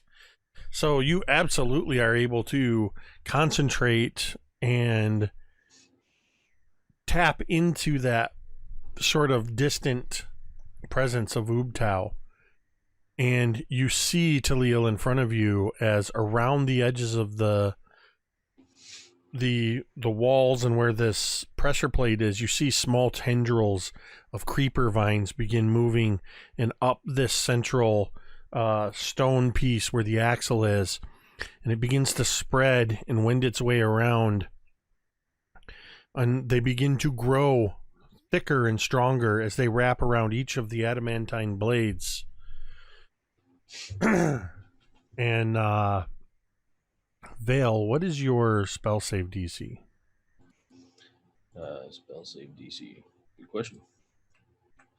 It is 15. Okay. After a moment, you can all see as these vines have spread out and are now gripping this adamantine fan blade, making it almost look like some sort of strange variation of an arbor. Whenever you're ready, Taliel. Yeah, when it looks like the vines have stopped kind of growing and encasing these blades, she would just kind of take a deep breath and then do a dive through the opening of the 2 blades, landing on the pressure plate, but doing that roll until she's on her feet, and then sprint to the end. All right, make me an acrobatics check. That will be a 23. No problem. You spring forward from a crouch, leaping out, crossing a distance at least equal to the full length of your body without touching the pressure plate. You tuck into a roll, somersaulting, springing to your feet. As you feel the floor give beneath you, without even looking back, you run the additional 15 feet to the end, out of the pressure plate hallway and to that narrow ledge above the balcony. For a moment, Vale, you watch, and the rest of you can see as the blades go, and suddenly you watch as the blades rip through the vines, shredding them. But what you see is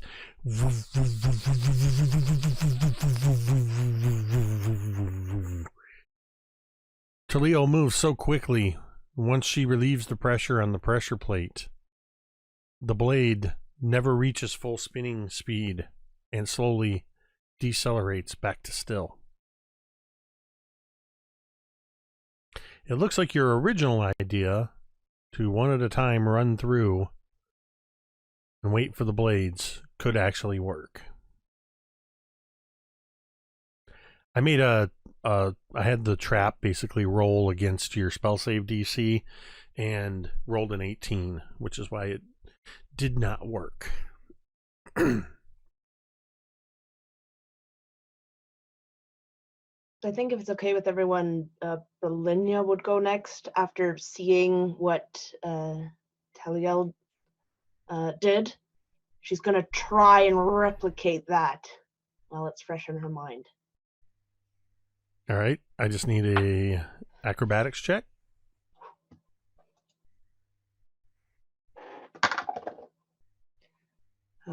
So that is an 18. You also are able to dart through. Same thing.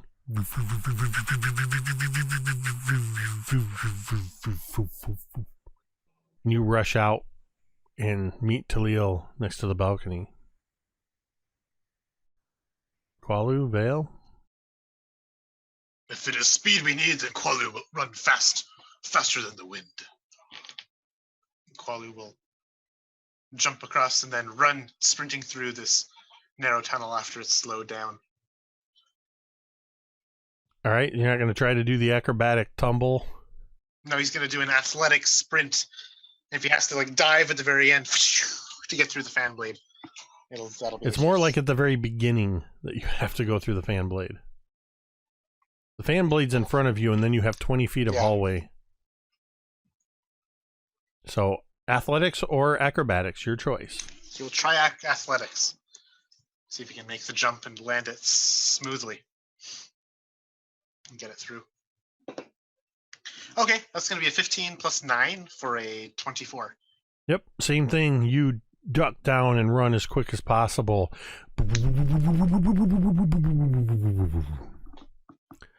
Everybody's through but you, Vale. Yep.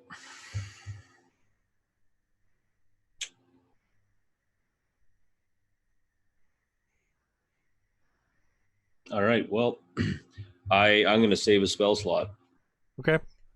Because I'm probably going to need that spell slot again for something more important. I say more important than me being torn to ribbons and dead. That's okay. All you need is an athletics or an acrobatics check to get through the fan blade. All right. It'll be an athletics check for me. Oh, nice. That would be a 27. Same thing. And you are all through. The only reason I was having you check, the rest of you check, was to make sure you didn't get tangled up in Vale's vines, because that would have sucked. But everybody made it through, and as I said, you have cleared 99% of this level. Opposite, all the way around the balcony, opposite of where you stand, there is a set of stairs leading down to the next level. In case you're wondering about the other 1%, you never went to the left in that underground river where you heard rushing water from that other direction. just in case you feel the need to, unless you're completionists. I think with all the trauma, I don't even think that Brill would have even remembered that there was a left. Yeah, I think we should just go down to the next level. Mm-hmm. All right. So you circumnavigate this 45-foot wide balcony that looks down through the depths of the tomb. And let's see. That one. All right, so you're heading down here. Okay, so you descend down the stairs. You find yourself on the next level. This level, all the way around, the entire thing is a 5-foot wide balcony.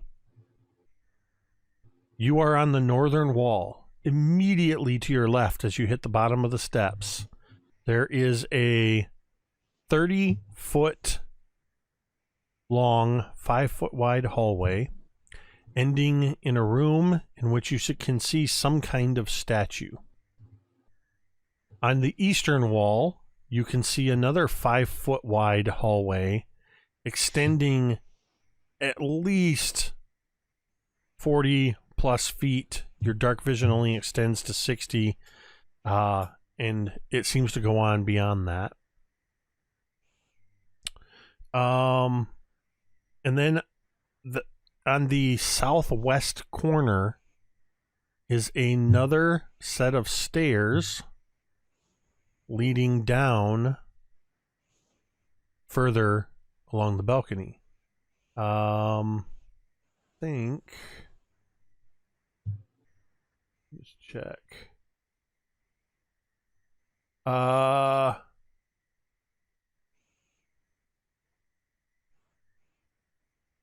Yep. That's pretty much it. So from what it looks like where you're standing, there are literally 2 5-foot wide hallways, one immediately to your left and one on the east wall, and then the stairs in the southwest corner. All right. Well, should we start this and head to our left? Sounds good. Just wondering if we have all the necessary items to kill a Sararak. I have a mace. I mean, so far this hasn't really done a lot to bolster our, well, anything. If anything, it's really taken away our ability to... True, but I don't know.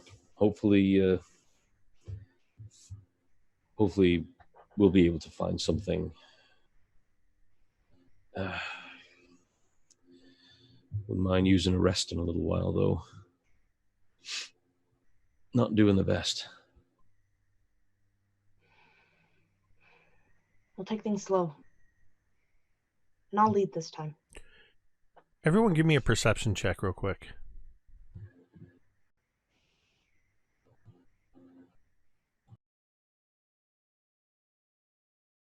$16 from me. 13. Dirty 20. A 10. Taliel, you notice that just south of the narrow hallway on the east wall, there is a find it here. There it is.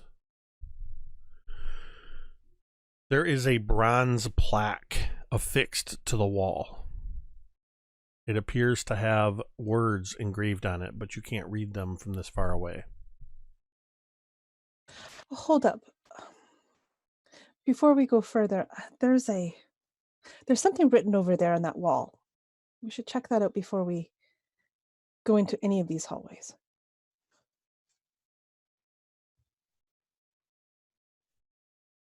Okay.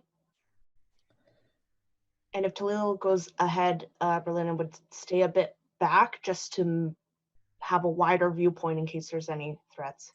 Sure, that sounds good. Yeah, she would. So Taliel would go over to where she saw that plaque on the wall. When you walk over to the plaque, you see the following words written upon it. The ring is a path to another tomb. The dead abhor sunlight. Only a jewel can tame the frog. Bow as the dead god intoned. Into darkness descend. And I have just added that to the side chat. If you recall, that is the plaque I mistakenly read on the first level and told you, just disregard it. Now regard it. Once again, the ring is a path to another tomb. The dead abhor sunlight. Only a jewel can tame the frog. Bow as the dead god intoned. Into darkness descend. I imagine Taliel would have read that out loud to them as she was reading it. Does that make any sense to any of you? Does it? Well, it seems like in this tomb that it makes sense in bits and only when we eventually get to it. And oftentimes when it's too late. Yeah. I mean, we all know the dead don't like sunlight. The only thing I could think of for that, I mean, vampires are undead and they don't like sunlight, and the ring is a path. Maybe there's a map on a ring, or a ring is a map that will lead us. Who knows? I mean, it's all bits and bobs. But we'll figure it out, or we'll all die terrible, terrible deaths. I'm hoping for the former because, yeah, dying and all. It's pretty final. Have to keep these in mind as we're exploring the rooms. And I think that Brilinya would actually record them on in Cole's journal on a free page. Okay. Yeah, I think Taliel's got actually the same idea. I don't know if she's got anything to write it on, but not at this point. So seeing that Brilinya is writing it down, she's like nods, and she'll stay there and wait until Brilinya has it all written down in case she needs her to read something again. And once that's done, then she'll go back to the group. Brilinya, how have you been previously recording things in Cole's journal? I would assume that she had kind of a writing implement. I don't know if they had pencils back then, or like a piece of charcoal or something that Cole would have used to. Okay. Then that's what you have. If you had said pen, that would not be working anymore because the metal tip would have disintegrated. Yeah, I don't think that. I didn't want to be too pedantic, but I also wanted to be true to what happened to you. No, that makes sense. But no, honestly, I don't know that Cole would have even used. I really imagine her using like this little piece of like charcoal. Yeah, because I picture it's maybe a little more refined than like a chunk of charcoal. It's essentially like a graphite pencil or something. But based on the way Cole was keeping that journal, I imagine there's all these like charcoal sketches and things like that in there. So Excellent. I was just waiting to see if you were going to say the word pen. I left that in your choice. All right, so you still wanted to go to the one that was to your left? Okay. quick enough. Who is, because it is only 5 feet wide, I need to know who's going in first. What's your order? Qualu will lead. Followed by? Brill would be second. Yeah, I'd probably take up the rear. Okay. So if anything's going to sneak up on us, snack on me first. All right. Qualu, you walk about 30 feet, and then you find yourself in a 15-foot square room. The walls and floor of this room are all cracked. There are cracks everywhere. And the bricks, the stone bricks on the walls and the stone tiles on the floor are engraved with the images of terrified humanoids falling. Set into the middle of the floor, it's not a statue, but it's raised up. It's a bas-relief carving of that now familiar green bearded devil face staring up, and its mouth, open in a silent scream, is filled with an impenetrable darkness. And I think almost like reflexively, Brilinya would say, "Into darkness descend." You want me to do what?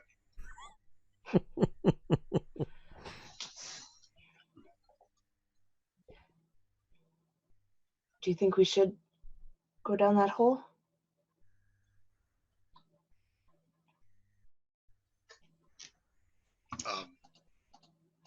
This place is cursed. Yeah, To follow but- his riddles is to play by his game. Well, maybe so, but at the same point in time,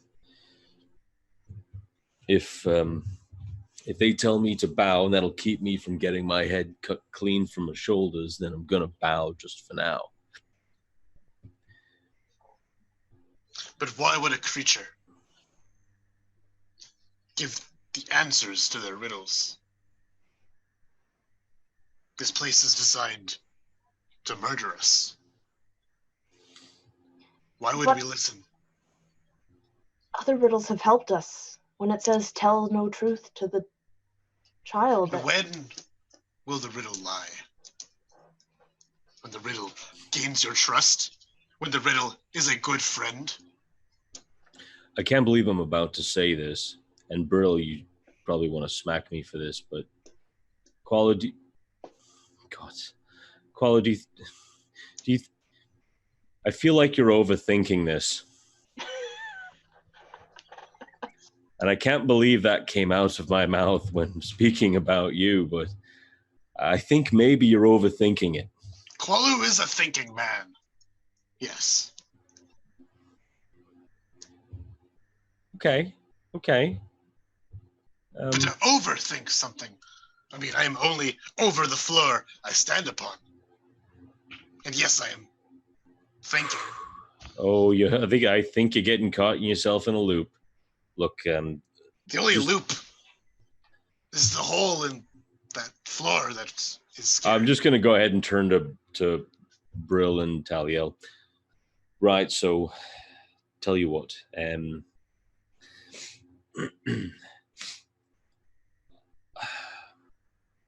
Maybe I'll just take a quick peek, see what's down there or something, and if there's nothing, then it should be fine, right? So if I were to look into the hole with dark vision, still nothing, right? Like just totally absence of light. Looking into the hole, it's just the absence of light.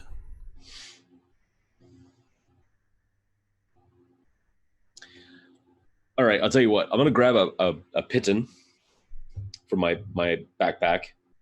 Yes, because you still have those. Yes, I do. And I'm just gonna slowly put the piton so it's about halfway, and then I'm gonna pull it back out again. Oh, you're So basically dipping it in the dark. dipping Dipping it. Yep, dipping it in the dark. Little, yep, like getting that, Do it twice for the double dip. getting that dark, getting that dark dippage, just like an absolutely delicious cup of Metadec coffee from Initiative Coffee Company. That's right, Initiative. No, I can't. Nice. Bill, are you selling coffee? No. When you dip this pitten in, this python in, and you withdraw it, and nothing has changed. It's a python. Okay. All right, then I guess I'll put my how big and what's the diameter of the hole again? I guess wait. How big is it? It is. In other words, can I just like hop right in? It is 5 feet wide. All right, screw it. I'm hopping in. You're like just jumping straight in. Yep. I'm not even going to prolong it. I'm just jumping right in. You all It's going to watch kill me. It's going to kill me. as That's Vale fine. jumps through the darkness. What would you like to do? The rest of you. Yell out, wait! As it's obviously too late to wait. Betrayed by the friend he trusted. Qualu will shake his head in disapproval.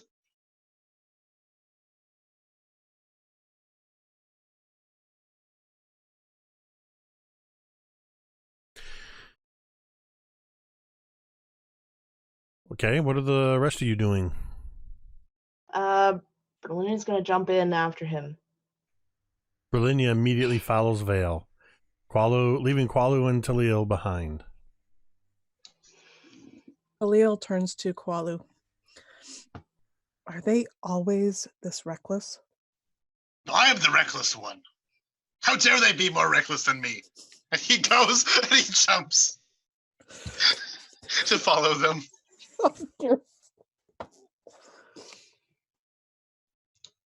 I will be the reckless one, as he will shout as he goes into this pit.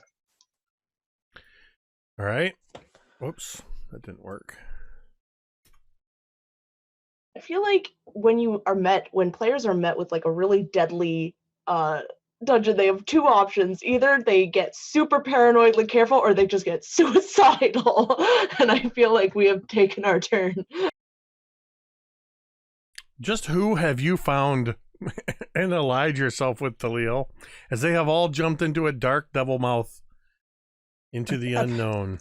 Apparently, I am the paranoid one. They are the reckless.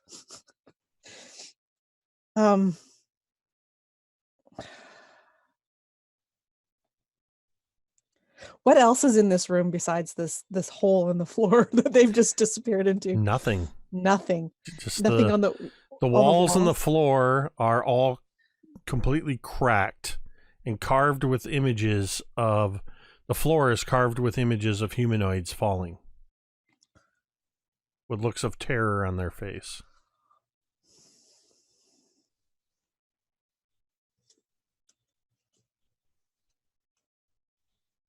Damn.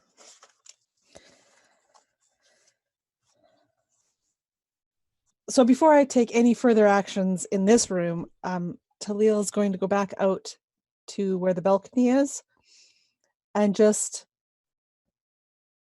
kind of just a thing that she's going to do. See if she hears anything from any other like that other corridor that was there, that other room that on the east. No, the only thing you hear is the same sounds you've been hearing: distant shuffling, occasional doof, doof, doof, doof, doof. A rattle of chains, the sound of stone against stone somewhere in the distance. No sign or sound of your three new companions.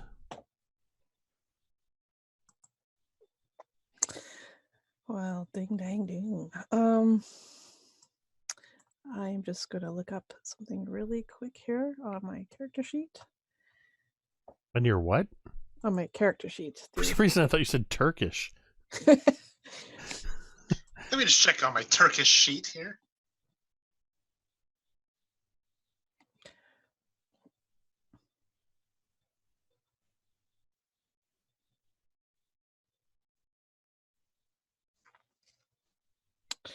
Yeah, so back in the room,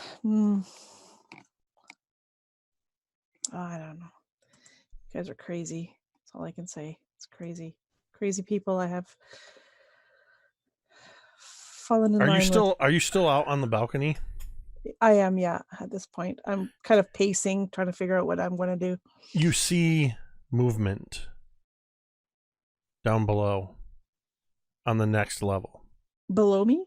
Yes, looking down into the further into the depths. One level below you on the balcony, you hear doof, doof, doof, doof of heavy footsteps. Trying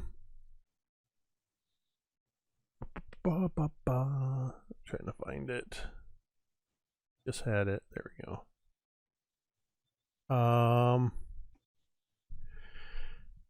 And then you hear the heavy footsteps, and then you see a surprisingly small figure first. This albino dwarf with the green devil face mask stops and looks up and stares, and then you see something behind him.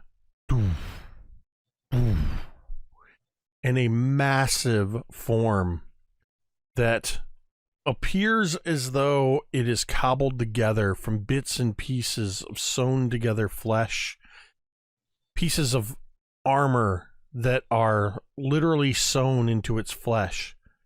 It stands nearly 12 feet tall, standing behind this dwarf, almost hunched over in the space. You can't quite see its face in the shadow as it looks up. And the albino dwarf glances back and points up towards you. And you can see as this thing begins moving towards that stairway on the southwest corner that would lead it up the stairs and towards you.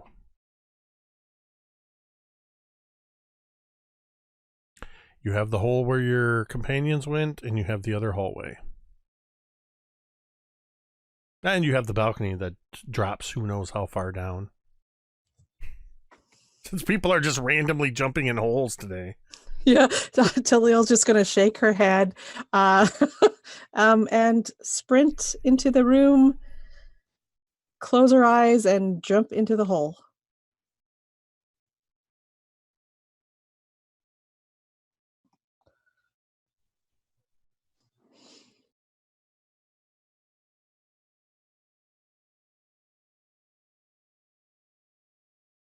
All right.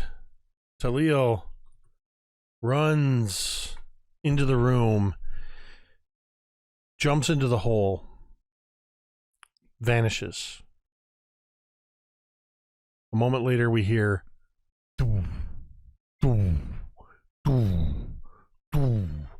a massive form of this, some sort of giant tomb guardian, comes around, led by the albino dwarf.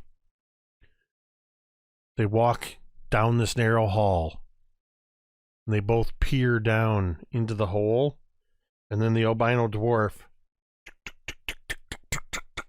looks up at the tomb guardian,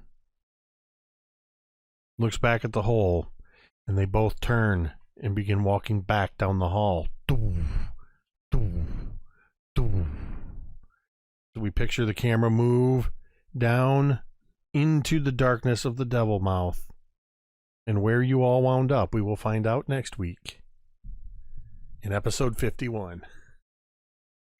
Wow! So each of you has received a private message.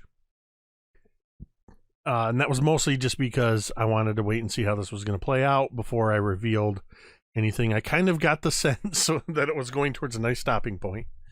And I like leaving you guys on on the edge, wondering just what the heck happened, as you have just previously you were terrified to even stick a hand in the darkness of one of these mouths, and now you guys are apparently seasoned veterans after one level of the tomb.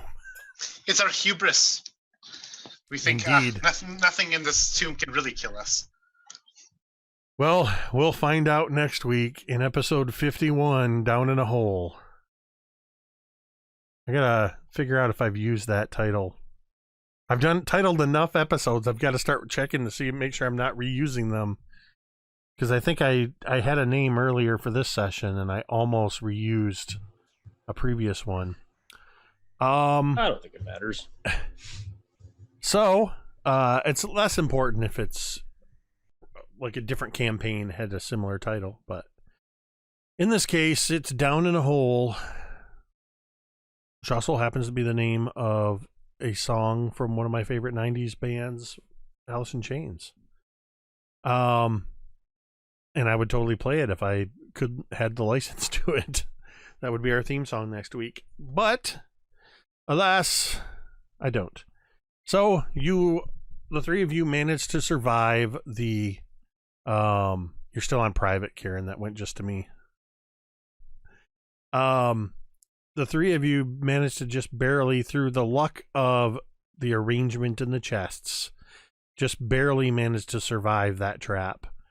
Your clever thinking got you back through the adamantine blades, and you have made it to the first level or second level of the dungeon, where you immediately decided to jump into a hole. So, in this tomb, though, it's hard to tell. Did you drop down a level? Have you gone up a level? Are you in a pocket dimension? Did you just leap into a Sarak's mouth? How many Tarask will you fight? All these questions and more will be answered next week. In the meantime, this week, Mike, are we just not going to have a session tomorrow night with Dwight is definitely out of town? Yeah, we're going to have to see, because... I know at this point it's become pretty integral that we're all there. Yeah. It's going to be kind of up in the air, because on the one hand, not only, it is pretty integral that you're all there. The other part is that with my own personal life, with work, one of my coworkers is about to have their first child. And it could happen at any moment, which means that he's going to be out, and our already understaffed staff is going to be even more understaffed, which means that I'm going to be scrambling to do extra work. So good old 10 to 12-hour days, maybe. Okay. Yeah. Well, and as I'm being reminded, next weekend is Canadian Thanksgiving. So we will be 2 weeks before we return with the Tomb of Annihilation, since I'm the only American in this campaign anymore. So that's fine. So you'll tune in 2 weeks to see what happens. So no All That Glitters tomorrow. And unless something comes up, we should be expecting to see myself and Kaeryn, along with some other players, here on Tuesday night for what will be session 1 of our new Legends and Legacies Tales of Phandelver campaign. We had a session 0.